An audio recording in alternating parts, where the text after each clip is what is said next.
ನೋಡ್ರಿ Murphy melody radio ಇದನ್ನ ತಗೊಳಕ್ಕೆ ಈಗ ಬೇಕಾದ್ರೆ ಬೆಂಗಳೂರಲ್ಲಿ 30-40 ಸೈಟ್ ತಗೋಬೋದು, ರೇಡಿಯೋ ತಗೊಳಕ್ ಆಗ್ತಿರ್ಲಿಲ್ಲ ಆಗ ರೇಡಿಯೋಗೆ ಲೈಸೆನ್ಸ್ ಇತ್ತು ಕಣಮ್ಮ.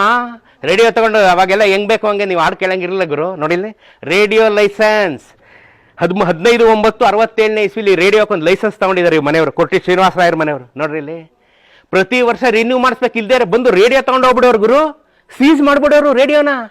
ಹೆಂಗಿತ್ತು ಪ್ರಪಂಚ, ಭಾಳ ಕಷ್ಟ ಇತ್ತು ರೀ. ಈಗ ನಿಮಗೆ ದಿಕ್ಕು ಇಲ್ಲ ದೆಸೆನೂ ಇಲ್ಲ, ನಿಮ್ಗೆ ಹೇಳೋರು ಇಲ್ಲ ಕೇಳೋರು ಇಲ್ಲ, ಹಂಗೆ ಅಲಿತಿದ್ದೀರಿ ಈಗ.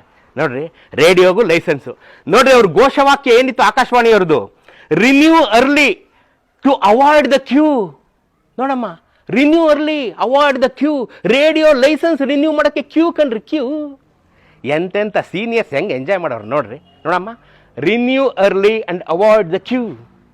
ನೋಡ್ರಿ ಅದಕ್ಕೆ ಗೋಲ್ಡನ್ ಕಾಲ ಅನ್ನೋದು ನಮ್ಮ ಕಾಲನ, ಗೋಲ್ಡನ್ ಪೀರಿಯಡ್ ಕಣ್ರಿ. ಈಗೇನ್ರಿ ಎಲ್ಲ ಮೊಬೈಲಲ್ಲಿ ಬರ್ತದೆ ನಿಮಗೆ. ರೇಡಿಯೋ ಬೆಲೆನೂ ಗೊತ್ತಿಲ್ಲ, ಲೈಸೆನ್ಸ್ ಬೆಲೆನೂ ಗೊತ್ತಿಲ್ಲ. ನೋಡಿ ಇಲ್ಲಿ ಎಂಜಾಯ್.